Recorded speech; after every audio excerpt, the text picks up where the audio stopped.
Hello everyone, and welcome back to the channel. Today, we're embarking on a journey through 5 centuries of African history. From the 1500s to the 1900s, this period was one of profound transformation, marked by the rise and fall of powerful empires, the devastating impact of the transatlantic slave trade, and the complex era of European colonization and the fight for independence. It's a vast and intricate story, so let's dive right in. As we enter the 16th century, Africa was a continent of incredible diversity, home to thousands of distinct societies and hundreds of states and empires. In West Africa, the Songhai Empire, one of the largest states in African history, was at its zenith under leaders like Askia the Great. Its centers of learning, like Timbuktu, were world-renowned, drawing scholars from across the Islamic world. Further south, the Kingdom of Congo, in what is now Angola and the Congo, had established diplomatic ties with Portugal, initially as equals. In the east, the Swahili city-states, like Kilwa and Mombasa, were cosmopolitan hubs of trade, connecting Africa to the Indian Ocean world, trading gold, ivory, and spices with merchants from Arabia, Persia, and India. And in southern Africa, the Mutapa Empire controlled a vast territory, its wealth built on the gold trade that flowed from its mines to the coast. This was not a static or isolated continent, but a dynamic and interconnected one. However, the 16th century also saw the intensification of a force that would irrevocably alter the course of African history, the transatlantic slave trade. While slavery had existed in various forms across the world, including within Africa, the European demand for labor in their New World colonies created a system of chattel slavery on an unprecedented industrial scale. European traders established forts along the West African coast, trading guns, textiles, and alcohol for captured Africans. This trade didn't just happen in a vacuum. It often involved complex and often coercive relationships with certain African leaders and states who participated, sometimes to gain an advantage over their rivals. The introduction of firearms destabilized entire regions, fueling conflicts and creating a vicious cycle of warfare and enslavement. The human cost was staggering, not just for the millions who were forcibly transported across the Atlantic in horrific conditions, but also for the societies they left behind, which were torn apart by violence and loss. Moving into the 17th and 18th centuries, the slave trade reached its peak. The demand for labor on sugar, tobacco, and cotton plantations in the Americas skyrocketed. Millions of men, women, and children were captured and funneled through coastal trading posts like Gorée Island in Senegal or Elmina Castle in Ghana. The Middle Passage, the journey across the Atlantic, was a nightmare of disease, brutality, and death. Yet, even as this tragedy unfolded, African societies continued to evolve and resist. In the interior, new powers rose. The Ashanti Empire, in modern-day Ghana, consolidated its power, its wealth built on gold and its military might on a well-organized army.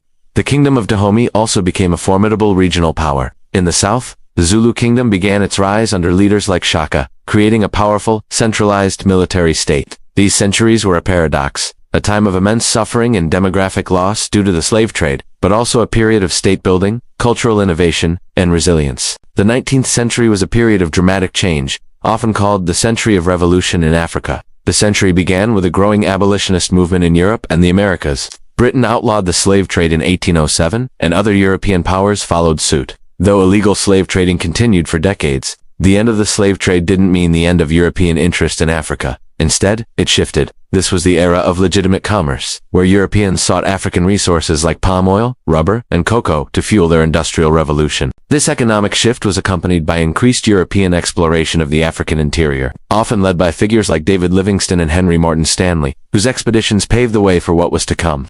At the same time, major transformations were happening within Africa. In North Africa, Egypt under Muhammad Ali embarked on a massive project of modernization. In West Africa, Usman Dan Fodio led a jihad that established the Sokoto Caliphate, one of the largest empires in Africa, which became a major center of Islamic scholarship and commerce. This brings us to the late 19th century and the scramble for Africa, driven by a combination of economic ambitions, nationalistic rivalries, and a misguided sense of a civilizing mission. European powers engaged in a frantic rush to claim territory on the continent. This culminated in the Berlin Conference of 1884 to 1885. Here, without a single African representative present, European leaders literally drew lines on a map, dividing the continent among themselves. These arbitrary borders ignored long-standing ethnic, linguistic, and political realities, lumping rival groups together and splitting coherent societies apart. The consequences of these decisions are still being felt today.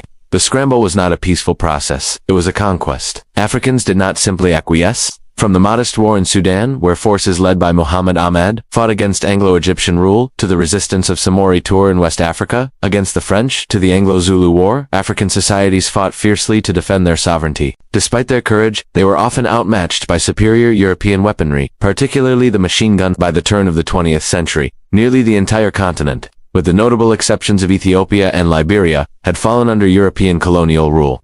The early 20th century was the high water mark of colonialism in Africa. European powers, Britain, France, Belgium, Portugal, Germany, and others established administrative systems to govern their colonies and exploit their resources. These systems varied from the British indirect rule, which sought to govern through existing local rulers, to the French policy of assimilation, which aimed to turn Africans into French citizens, and the brutal exploitation of the Congo Free State under King Leopold II of Belgium. Colonial rule brought some infrastructure, like railways and roads, but these were designed primarily to extract resources for the benefit of the colonizers, not to develop African economies. Colonial education was limited, often provided by missionaries and designed to create a small class of clerks and low-level administrators. The system was built on a foundation of racial hierarchy and economic exploitation. It disrupted traditional ways of life, imposed new taxes and forced labor, and suppressed African cultures and political aspirations. However, the seeds of resistance that were planted during the initial conquest began to grow into new forms. The shared experience of colonial oppression began to foster a new sense of identity. Educated Africans, some of whom had studied in Europe and America, began to form nationalist movements.